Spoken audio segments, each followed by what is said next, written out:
Sure. I was not able to get a small cup so I could fit in.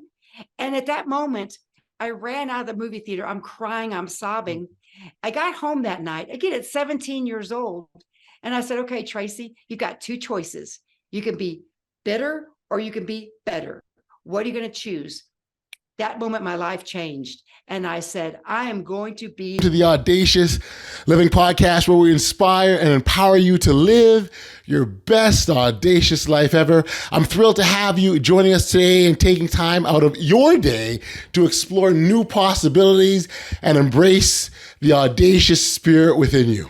Regular listeners of the podcast will know that one of my favorite analogies, and the one I use often, referred to oftentimes on the podcast, is that of the hills and valleys of life.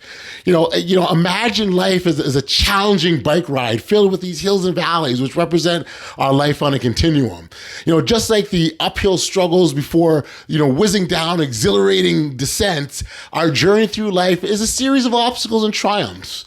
And those obstacles and triumphs mold us into who we are today. In today's episode, we're honored to have Tracy Herbert join us, and she's our guest. She's a beacon of hope and determination. Tracy's inspirational story of resilience and triumph over adversity embodies the essence of living audaciously. Tracy, who was diagnosed with diabetes at a young age, defied all odds and transformed her life into a remarkable tale of courage and strength, despite what the doctors told her. It really is a great story, a powerful conversation I'm certain you'll all enjoy. So without any further ado, here is Tracy Herbert. Enjoy.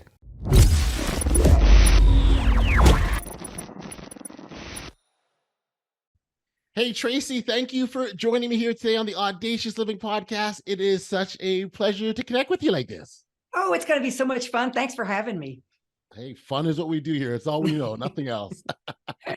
Now on this podcast, we spend so much time in encouraging individuals to live this best audacious life that we talk about, and do so with a sense of careless freedom, if you will. And really by doing so and being the individual that we're supposed to be, we can have a profound impact on the lives of others, and that's what we excuse me continually encourage. And so hearing your story and how that was almost hindered because of a misdiagnosis, it's really powerful. So maybe as a starting point, I can get you to fill in our listeners a little bit about yourself and what got you to the place that you're at now.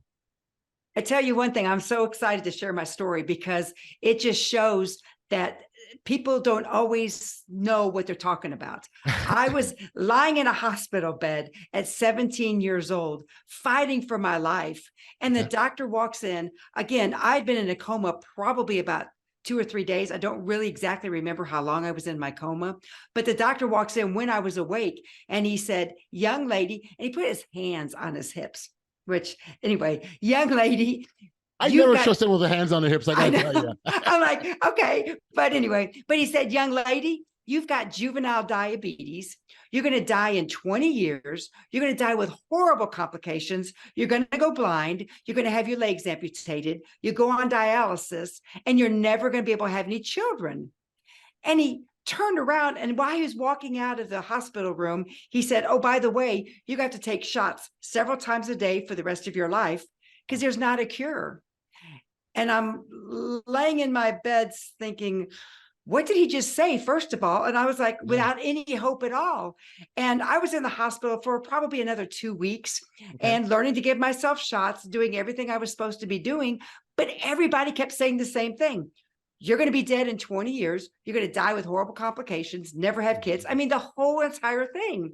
And At such a young age. At 17. And my parents were even told, don't even waste your money sending them to college. Because there's not going to be a good return on investment, however they said it. Luckily, my parents didn't listen to that kind of stinking thinking. But as I got out of the hospital, I started really thinking about things. I grew very, very depressed. And that was not like me at all.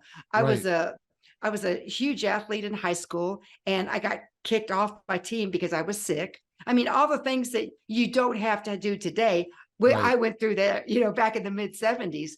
But what was so interesting was I went to a movie to see with my friends, just like we all do. And at the movie theater, I had to go up to the concession stand clerk because I wanted just a small cup so I could get a water out of the drinking fountain. And this was way before diet soft drinks, way before bottled water. And I asked the concession stand clerk, and she said no. And I said, "Oh, I'll be glad to pay for the cup." And she said no. While all my friends were getting their candy and their popcorn and their soft drinks, Sure. I was not able to get a small cup so I could fit in. And at that moment, I ran out of the movie theater. I'm crying, I'm sobbing. I got home that night, again at 17 years old. And I said, "Okay, Tracy, you got two choices. You can be bitter or you can be better. What are you going to choose?" That moment, my life changed. And I said, "I am going to be better." And that's what I've done. I started researching at the local medical school library. I was a senior in high school, but I started researching and learning everything I could about living healthy with diabetes, because it wasn't, unfortunately, a misdiagnosis. It was the correct diagnosis. But what they kept saying was going to happen to me, I'm very thankful, has not happened. And so every time I hear somebody say, "You can't do that, you can't," I'm like, yes, you can find ways to work around things. And so every decade, I do something incredible to encourage myself, but other people to say, "Hey, Sure. you know what? I'm still alive and I'm thriving," because not only do I not have any complications, but I have two healthy kids. And most importantly, I'm a grandma. And so people keep asking me, "So what are you going to do for my 40th celebration of my diagnosis?" I rode my bicycle from San Francisco, California, the Golden Gate Bridge, all the way to the New York City, Brooklyn Bridge, and 3,527 miles, because I was told from this doctor that I had no hope and I was going to be dead. So I wake up every morning thinking, I've got another day of life. What can I do to have an audacious life? Because, and how can we encourage other people? And so that's kind of been my life mission, is to encourage people and help people get healthy, because people laugh at me. Even our kids laugh at us, because I have more energy in my 60s than I even had in my 30s. And it's so many things I've done throughout my journey of living with diabetes and learning how to be healthy that my life has changed. It's just amazing what is out there that we don't even know. And so much of it is the mind, because when you start having that stinking thinking, you realize, wait a minute, this isn't good. And so my doctor, before he retired, because he wanted me to get this information out, and asked me to write my first book. And so I started really, when you really sit down and you're sitting on a computer and you're really thinking about your life and what you've discovered, it all boiled down to why I'm still alive, why I have more energy, everything to my 3M formula. Okay. And if you don't remember anything else, remember this. Like I mentioned a minute ago, the mind. We have to have the right mindset and realize we can do whatever we want to do and whatever we can do. And then number 2 is mouth. We have to learn to eat to live, don't live to eat. And when you start really thinking about how life is so important around, everything's food. Everything, people want to get together and have food. And most of the time, it's very unhealthy. And when we eat unhealthy food, not only do we gain the weight, not only do we lose energy, but it hurts our sleep, it hurts our mindset, it hurts everything. So when I started giving up the so-called healthy things and started eating the way I should eat, that works for my body, my life changed dramatically. And then the third M is move. We got to get off our chairs and move more. Find things you enjoy, because if you don't enjoy it, you're not going to do it. I mean, there's things I don't like to do. Obviously, I'd like to ride my bicycle, but there's certain things I don't like to do. I'm not going to do it. If you told me you have to do this, I'm going to be like, well, I'm not going to move. Right. And that's what's really transformed my life from being negative to positive. And now I live life like no other. I love it. And so many aspects of your story that I just appreciate. But for me, where it starts is the choice. Mhm. you made a conscious choice that regardless of what this professional has told you, and all the Mhm. other experts probably told you as well, that Yes, you weren't yes. going to do, you weren't going to take that on. You were consciously making a choice, and really, that in my mind, this reinforces how much choice or how much we say we have in things that we don't Mhm. necessarily think we do, but we really do, don't we? We do, we do. And it all starts, like I keep saying, with the mind. But you hear something, a lot of people right now are really negative around the world. I mean, it's just the way things are going right now. But what I try to do is I try to hear when I get down. I mean, none of us are perfect. And when I do Right. get down, I read something positive. I listen to great uplifting podcasts just like yours. I love your podcast, by the way. And Thank then you. Thank you. also I listen to music. I listen to, I mean, podcasts, other people's podcasts. I read books, because just one little directional change and you could go down a really dark hallway. And so I Yeah. try to come back here and I'm like, okay, I'm back to normal, because we have to make this minor mind shift changes to be able to create what we want to create and what we want to do. And if Right. you don't mind, if I share an example of a lady Sure. I met. Okay, Sure. so I met this lady in California when I was riding my bicycle across the Okay. United States. Okay. And I was waiting for the light to turn green. And out of the corner of my eye, I saw a lady standing there. And she said, "Oh, I wish I could I wish I could ride my bicycle across the city." And I said, "Well, actually, I'm going to New York City."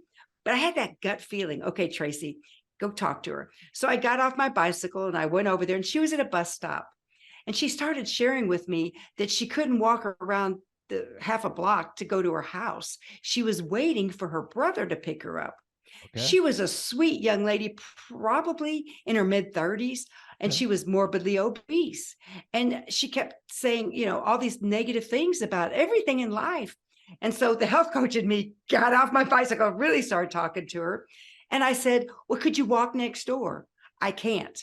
"Could you, everything I kept asking, could you get up and down off your chair?" "I can't. I can't." And I said, "Could you walk to the end of your driveway?" And just for a split second, you could see her light saying, her eyes changing and the light bulb going off. And she said, "I think I can." And at that moment, I knew, okay, so let's start talking about. So I told her, I said, "Walk into your driveway and rest. Take a few minutes and then walk back. Don't overdo it, just a little bit every day. Just do something like that. Then expand on that, go next door, continue to go on, continue to go on." I got a text message from her when I was riding my bike real close to New York City. And she said, "I have to tell you, I just signed up for my first 5K walk." That's 3.1 miles. This is the same lady who couldn't even walk halfway around the block to go home. Beautiful. That's And she beautiful. said, "Not only am I walking so far every day, but I've lost so much weight and I feel better about myself." And I thought, that's what it's about. So small little things. If I'd have told her, "Go ride your bicycle or go sign up for a marathon or even sign up for a 5K right then," Right. she wouldn't have done it. But where she was at that moment, she made the decision to make the change. Yeah. That's what audacious living is all about, right? I It mean, so is. I love that story, and I do the too. way you build on, you build on what Mm, you've done, because really what you've got to work up to everything. No one, like mhm. one of the things I always say is no one is great at everything the first time they started, right? At some Correct. point you sucked at it, whatever it was, you just weren't good at it. But the way you Right. got better is you built and you practiced and you kept Mhm. going and you added to it and you put on another layer and you challenge yourself a bit more until you Mhm. got to the point where you were good. But even Mhm. then, when you were good, you still could do more because it's like we're always developing, we're always Right. adding to our greatness. And so the idea of doing that in such small incremental steps is such a wonderful story. So thank you for sharing that. I love it. I love it. Because if I would have gotten on my bicycle Yep. and at the Golden Gate Bridge and thought, "I've got 3,527 miles until I get to my end goal," I would have been overwhelmed. But every day I said, "I'm going for a bike ride." And that's but it's a mindset thing. And so I wasn't ever overwhelmed because of that specific thought in my mind. I'm going for a bike ride, just like we all did when we were kids. We all rode the bicycles all the time when we were kids. Yeah. And we didn't say, "Oh, I've got to ride this far or I have to do this." No, we just Beautiful. hung out with our friends, ride our bicycles. It's funny as you talk about bicycles. I'll share with you that I didn't I didn't bike ride as a kid. Actually, I didn't know how to ride a bike, and until I was an Oh, adult I was in my 40s. Well, the first time I got on a bike, how do you do this thing? And I remember instantly going, oh, that's all it is. Oh, but what took place after that was just this phenomenal sort of transformation, because one of the things I had done is I went back to the area that I grew up in as a kid, and all the streets I was walking around, I was actually biking down. So I almost reliving that childhood all over again, but this time on my bike. But the idea though is, for the longest time, I didn't bike ride, not because, well, maybe a little bit because I said I couldn't, but I just attributed to just not my thing. So I just don't, and I just told myself I don't bike ride. It wasn't until one day I would talk with friends. I said, yeah, why don't you bike ride? And then when you start to challenge, I think this is important, and it ties into very much, your story, where you start to challenge things or question things, right? Or wonder what if. I love the question, what if, right? Because that leads to possibilities. And so it's when we do that and put our mindset, you talk about mindset, put our mindset in that frame of thinking, that's where the wonderful possibilities just really blossom and grow. Absolutely. And if I would have listened to all those people 46 years ago, I would be probably dead right now, because I wouldn't have done what I needed to do to continue to live the life. Has it been easy? No. But you know what? Nothing in life is easy. But the important thing is you keep going, like you mentioned. And setbacks, setbacks happen to everybody.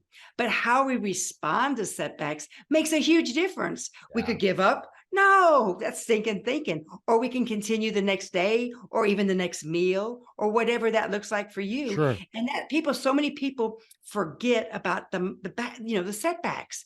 And I'm like, but you got to expect them so you can prepare in advance what to do. That's, Well, you're right. And again, so and the thing with setbacks that are so wonderful is you can use them to your advantage, right? Absolutely. So let's stay on the biking analogy, if you will. So you're biking and you come across this hill, right? Well, Tracy, I'm sure that along that journey, the 3,527-mile journey that you went, you ran into a number of hills.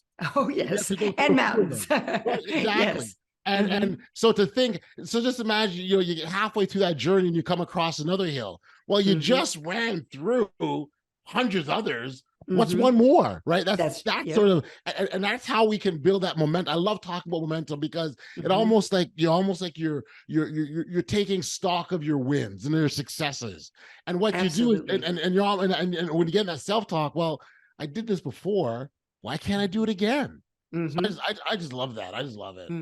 Absolutely, because every day you have a challenge. It may be riding your bike up a hill. Sure. It may be, trying to get out of your chair. It might be, getting up and down your driveway, walking. We all have different challenges. But like you say, I love what you said, how we respond makes all the difference. Yeah. And, we've done it before. Okay, I've ridden up that hill before. I can do it again. I've walked up and down my driveway. I've done it. I can do it again. It's so simple, but when we let that stinking thinking get in our minds, we just end up sitting on the couch and watching TV. Or we say, oh, I can't eat healthy today. I just don't want to. And what's so funny is when you really start changing how you eat and what works best for you, people always say, oh, I can't go back. But then they start feeling so good and having so much more energy. They're like, I don't want to go back. So then they have a celebration and they're having to eat unhealthy foods. And then they're like, oh, I feel horrible for 2 days. And so it's like, it's interesting though. At first people don't want to make a change. Then they change. And then they're like, oh, why did I do that unhealthy thing again? It's so funny how we work as a human being, isn't it? No, I agree with you wholeheartedly. And again, the stuff that goes on in our heads, or the things that we tell ourselves before we even attempt them, is just phenomenal. And because especially when we say we can't do something, because it's like, well, where'd this come from? And again, we're challenging and questioning why and why and why. The other point that you made that you made earlier, I wanted to touch on, because I also think is very critical and important to understand that in situations, and we'll use example, when bad things happen, right? As human beings, we're naturally going to respond to them, right? Right. And our response can be positive, it can be negative. But I think it was really important. The thing that we don't do is beat ourselves up or demonize ourselves for the way that we're feeling, right? So, Right. if you're sad because something sad happened, then be sad, right? And if Right. you want to be happy, then be happy. You want to be angry, be angry. Those are natural human emotions. The key, and what I remind people often, is you don't have to stay where you're at, Right. right? So life, we talk about, we're going back to hills again. Life's like a series of hills and valleys. On the top of the hill, things are great. Life is wonderful. It's a great place to be. Everyone's happy and celebrating. And in the valley, it's icky, it's yucky, and it's not so great. So we're going to go up in those hills and valleys. But when we go down that valley, how long we stay there is totally up to us. Exactly. Exactly. And when you get to that top of the hill or mountain or whatever that is, and you accomplish something, but then you look around because you're taller, you're higher than most things. And you can say, look at this, look what I accomplished. And I love your analogy of the hills and the mountains. I think that's great. Yeah, no, well, and it's fitting because I think too, if you and the perspective thing, that's a good take on that as well. But I just really think that, if we choose to stay down low, it's good. We know what's there, but we also know what's on top. So it's like, let's get to this valley as quickly as possible, not acting like it's not going to be there, not ignoring it happens. Yes, it's going to happen, but I got to get back on top, because up top there is where the good stuff is, right? And that's right. I think that's really how and again, your mindset, that frame of thinking, or how we think, that will help us in those difficult times. And then what did I learn when I was in those valleys? And what could how could I change? Because growth is so important for everything. I mean, I keep going back to when I was diagnosed at age 17. I was horribly depressed for probably 6 months, where I kind of had given up hope on life. And I thought, this is not right. So you can't stay in the illness. You can't stay in the diagnosis. You can't stay in, I'm older and I'm never going to be able to do anything. I mean, my husband and I just backpacked to the bottom of the Grand Canyon, spent a couple of nights, and then we hiked back out. I mean, we're in our mid 60s. So, I mean, it's not like we didn't expect it to be difficult, because we did it. We've done it every decade. So we've done our 40s, our 50s, but it was more challenging in our 60s. But you know what? When we got home and we recovered, the first thing we started thinking about is, okay, how can we improve this in our 70s? What do we need to do differently? And so it's not like we don't look at aging as being negative at all, because we are so thankful for our good health that we don't really even care that we get older, because the only alternative is death. And, nobody really wants that, I don't think. But it's very important, though, to start thinking about, okay, what do you have? So if you're, stuck in the mindset of thinking, well, I'll just have another, bowl of ice cream and just binge watch something on TV tonight. Well, is that going to help you tomorrow morning wake up and be happy? Probably not. And so I love the fact that, get up in the morning. I always get up before my alarm clock goes off. Get up in the morning. And if you can't do anything else, get outside, even if it's cold where you are, get outside for a few minutes. It wakes up the body. I think that actually is better. I drink coffee, but I like to get outside, especially when it's cold, and go, oh, okay, I have energy now. And then I think about, what did I think I needed coffee for? And things like that, And so take advantage of what's at your backyard, so to speak. Do things like that, and find it, like I said about moving, find activities you enjoy, because how the mind, mouth, and move, my 3M formula, how that works is, if you don't have the right mindset, you're probably not going to eat the right kind of foods. And if you don't eat the right kind of foods, then you're less likely to get up and move. And the same thing is, you don't move, I'll skip going for a walk tonight after dinner. Let's just sit and watch TV or walk in place. When the weather's bad, I run in place sometimes, or I run while I watch TV. Or if there's people that still watch commercials, then you stand up and sit down during the commercials, or walk in place as fast as you can. I mean, there's things you can do even though you're watching TV. TV's not bad. It's just taking that over the point of eating healthy and exercise and not having the right mindset. No, I think there's so many things that we can do, and as you're talking, I'm just thinking, even just the idea of just not settling, right? Just not settling for what you have or where you're at, or not accepting, and the idea of not accepting. For example, if you didn't accept what the doctors told you, it was okay. So what can I do? And I want to be clear here, because we just sort of talked about earlier, right? Where we are going to be down. We have moments of down. You were down Mm-hmm. initially for 6 months, but then you Mm-hmm. turn it around. And so it's not Mm-hmm. that you can't be in that place, but you can't stay in that place. And so and when we come out of it, and like, so for I know for myself as an example, when I'm going through a difficult time or a challenging moment, I like to stay in like to have my mind active, and I like to do things that keep Mm-hmm. my mind active, and because Mm-hmm. I find I stay in problem solving mode, and I Mm-hmm. think differently, and then I take that sort of my way of thinking, that mindset, and apply it to whatever problem I have in front of me, and I find that now, and as time goes, I've been doing it for so long, I find that I go into problem solving mode quicker and quicker and quicker to solve the problem. And I think that's just what I do. But I think the Mm-hmm. point really is you've got to find what works for you. Exactly. And do what works for you, because we're all so different. That's what's so crazy is people think it's a cookie cutter approach. Oh, And right. it's not. What works for you is not going to work for me, and vice versa. And that's why it's so important to get in. I'm a big believer in journaling. Do I do it all the Yeah. time? No, I wish I did. I don't. That's one of the things I like to do, though, because then you can kind of start seeing trends. If Yes. you don't sleep well, a lot of people, especially women my age and older, don't sleep as well as we did when we were in our 30s and 40s and 50s.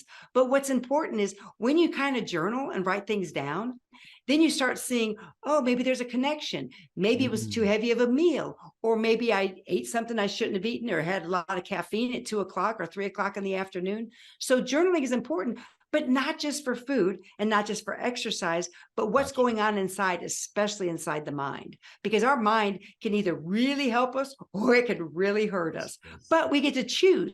What are we Yes. going to choose? I choose my brain is going to help me stay motivated. My brain is going to help me be more compassionate for other people. I mean, it's all this, it's a mindset thing. It is. It is. It is. The part of your stories you talk and you share, the part that this, I mean, I love so many parts of it, but really for me, is what you're doing to encourage awareness, health, and how you're educating people, and even specifically with diabetes and education around diabetes that you can do.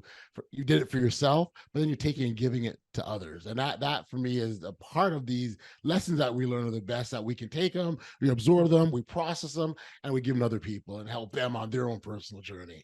Absolutely. And especially these kids. I mean, it's when I was it's now called type 1. There's two types of diabetes. That's there's more than two, but that's another whole entire boring medical conference we're not going to talk about.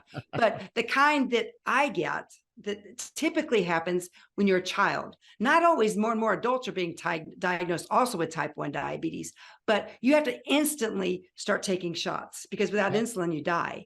But you start thinking about it, and I look at my insulin just like I do drinking water. Without water, without air, I'm going to die. But I don't use it as a crutch to say, oh, I can't do this because I have diabetes, or I can't eat this. Because back in the day when I was diagnosed, you couldn't eat anything. And all my friends and I'd go out for pizza on Friday nights, and I didn't eat anything because back then pizza was forbidden. I still don't eat much pizza because it really does wreak havoc with my body, especially my energy levels. Gotcha. But I would imagine mice or rats running over the pizza using the restroom. I'm a big person about visualization. And I was like, ooh, why are these people eating this nasty stuff? So even if you have temptations of donuts, ice cream, or something, find something that repulses you. I was hooked on hot fudge sundaes before I was diagnosed. I loved hot fudge sundaes. So then I started imagining broken up glass in that ice cream. And I think, who would want to eat this stuff? And so it's all a mindset game. It's a visualization, though. Instead of eating a donut for breakfast one morning, maybe eat something healthy. Make simple swaps. It's not difficult. And if you drive by the same donut shop every day to go to work, maybe take a different route. I mean, it's so simple to change what you think is normal to believing, oh, that wasn't normal. This is normal, living a life to the fullest. Yeah, no, I like the visualization. Certainly that's a great way of taking control of our health. That's for sure, right? Absolutely. And actually the same thing with our mind. You start thinking negative self-talk, and then you start thinking, oh, wait a minute. would I treat my spouse or my best friend or my kids? Would I say those things to them? Right. No. Why am I thinking it, saying it? Because when you think it, usually you're saying it too. Yes. Why would I do that to myself? I wouldn't do that to Yes. somebody else. So the same game, I call it a game because I like games. The same game is simple to change when you start changing your mindset and swapping. Oh, bad. Let's change let's reset our mindset. Right. Yeah, Mhm. that's great. That's great. Um, the again, the health awareness piece is big, that you're really promoting and encouraging Mhm. and a healthy way of living and how we can live our lives. And so, and I see you got a few books over your shoulder. Yes. You've written 3 books. Yes. Yes. Fantastic. Can we start with the longevity codes? Yes, Longevity Coach is my latest, greatest book and it's all based. Again, it's based on health and what we can do to live a longer, healthier life. Because as I started reaching my 40s and 50s and then early 60s, I started thinking, okay, wait a minute, Tracy. Yeah, you still have diabetes, but I want to live longer. So I started going and doing research. And so my husband and I co-authored this book together, which was awful at first, but it became fun because we were both very strong-willed on this subject. But I have all the research in this book, because not all of it. I mean, it'd be a medical book, but so much of the research, because we have to be real careful nowadays, especially with the internet. Because when I was diagnosed, I could go to a medical school library, but now with the internet, there's so many experts and tell you, oh, take this pill and you won't have Right. this problem. Right. Drink this shake and you won't have this problem. And there's a lot of snake oil salespeople that says, oh, wait a minute, you can do all this. You don't have to worry. You don't have to worry. Your health is, you got it. And so my goal was, I want people to realize what's possible, but then also have the science to back it up, what the longest living people are doing. And there's a study I have a study in there. One of my favorite studies was with a very small group of people, only 10 people, but they were all in a nursing home, Yep. age 90, and they were bedridden. And they just started giving them the exercise, the occupational therapist, I guess it probably was. I don't think it was a physical therapist, whatever. Anyway, they started having them just do small, lightweight, not much. And what ended up happening is several of them not even needed a wheelchair anymore. They were able to walk to the dining hall. Some of them still stayed in the dining, and wheeled themselves to the dining hall. All but one was able to get out of the hospital bed that they lived in. And we need social support. And so those people that started getting healthier, and the only thing difference was they started just using a little bit of weight, and their life started changing, and they got to get back to their community again. Wow. And so it's all about living longer, but what works best for you. Some people might want to sit in a rocking chair on their front porch. Not me. I want to be able to continue to ride my bike across the country, which I am planning on something like that again, hiking, all that kind of stuff. I don't want to be the person that sits on the rocking chair and says, I can't. Right. Yeah. I mean, for me, if you're sitting on that rocking chair and doing nothing, it's because you chose to, and there's nothing wrong with that, right? But again, I mean, like those limitations, getting away from those limitations that are built up for us, whether we put them there or someone else put them there. And the other thing too, I'm not someone else to put them there, because I want to be clear that oftentimes those limitations that come from people that care and love us and want the best for us, but not recognizing that there's some hindrance by allowing us to live in this place of fear, or this place of I don't know, or this isn't safe, or whatever it is, right? So it's but at the same time, it is coming from a place of love, right? It's not nothing malicious about it, but it just goes to show you that even in those acts of love and concern, it's still important that we make the decisions that are right for ourselves. Exactly. Yeah. If our kids had a choice, we wouldn't be doing anything that we do. I mean, they would want us to sit on the rocking chair, but they respect us. They love us, obviously, but they do worry about us. But, but that's what Longevity Coach was all about, was I really wanted people to start realizing what's important. And then my book I wrote after my bicycle ride was called Ride for Hope, which just chronicles my bicycle ride across the country. Yeah. And then my first book, Diabetes, Tragedy, Triumph. And what's so important about these books is yes, they give you tools that are simple, but they also give some research behind it. Not my bike ride across the country. There's no research. I got on my bike every day and rode, and there's pictures and stuff, but what's important was I was shocked because I speak all over, and I went to it was a heart association meeting. And I thought, okay, I'll go because I'm all about helping people. And I sold out of all my books. And I thought, wow. And one of the ladies, one of the organizers, she said, Tracy, everything you're saying is not just about diabetes. It's cancer, it's heart disease, it's everything. And that was probably 15 years ago. And the light bulb went off, and I thought, absolutely, people need to know this. So I owe everything to my doctor, and he's the one that really encouraged me to write my first book. And I didn't think that was possible, believe it or not, a bad mindset, because when I was a kid, I had dyslexia. We didn't know what it was called. But then I started thinking, well, let's try it, see what happens. But I was very fortunate because several doctors bought lots of books to give to their patients. And so it became a bestseller. I mean, my books have become bestsellers. So I'm very, very fortunate about that.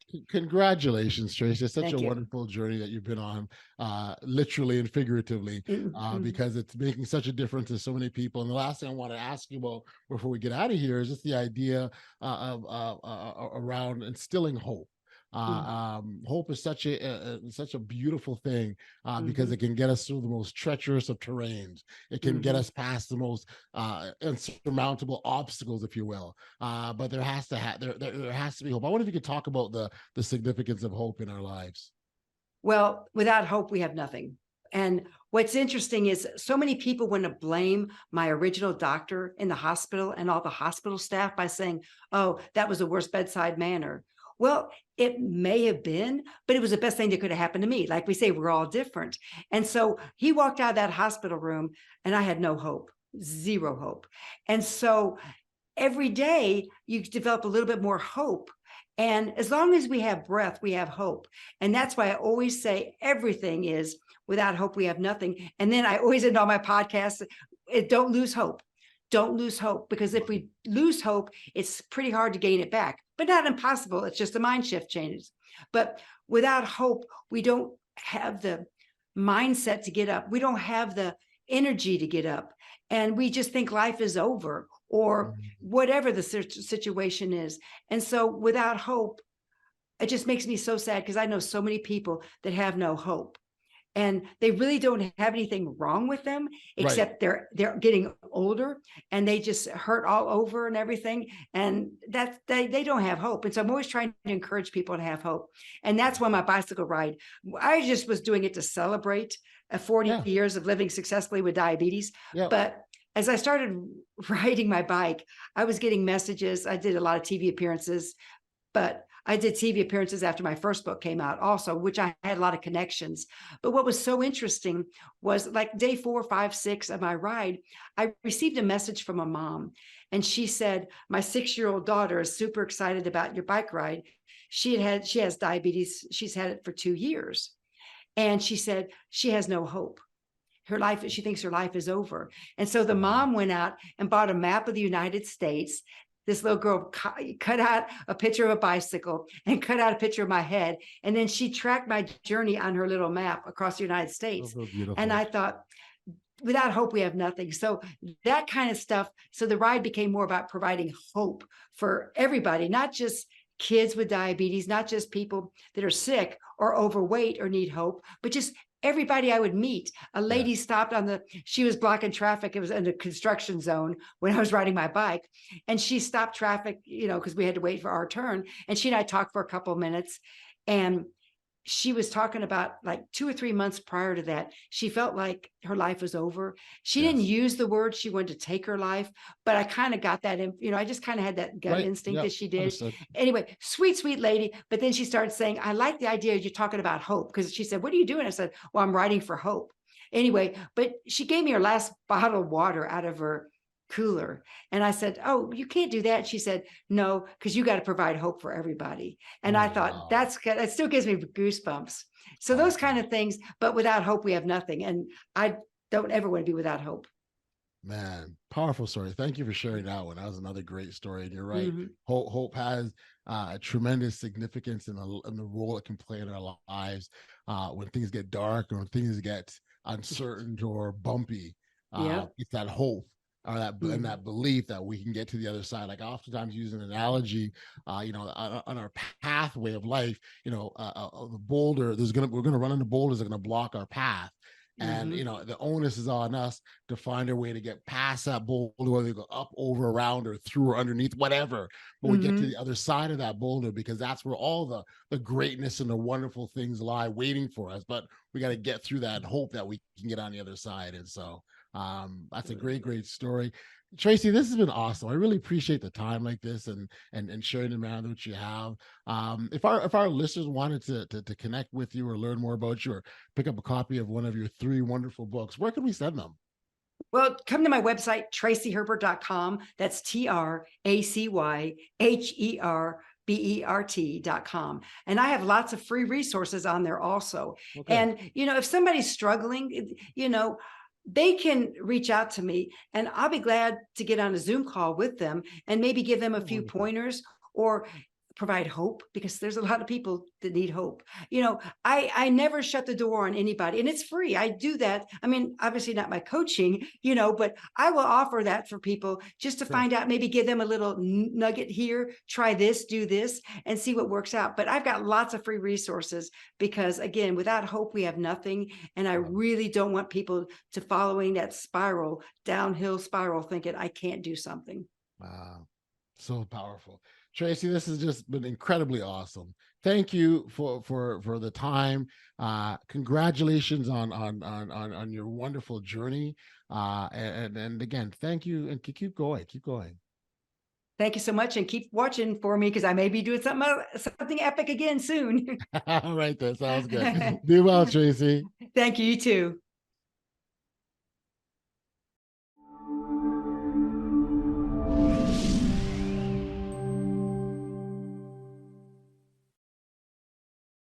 Back we are here on the podcast. So much thanks and appreciation goes out to Tracy for being here and sharing her really powerful story of hope. Hope is that beacon that guides us through the darkest times, illuminating our path with a light of possibility. And Tracy's unwavering hope and tenacity in the face of adversity serve as a reminder that we hold the power to shape our destinies. Just as Tracy embarked on her epic bike ride, let your journey inspire you to conquer your own hills and valleys, knowing that hope is a fuel that propels us forward. As we wrap up today's episode, I encourage you to embrace hope, defy limitations, and live your most audacious life. Remember, with each uphill struggle, there is a thrilling descent waiting for you on the other side. Thank you for tuning in to the Audacious Living Podcast, where audacity meets inspiration. Keep riding those hills, keep chasing those dreams, and never lose sight of the audacious spirit within you. Stay tuned for more audacious stories and empowering conversations on the next episode. Until next time, stay safe, be kind, show love to one another, and be audacious.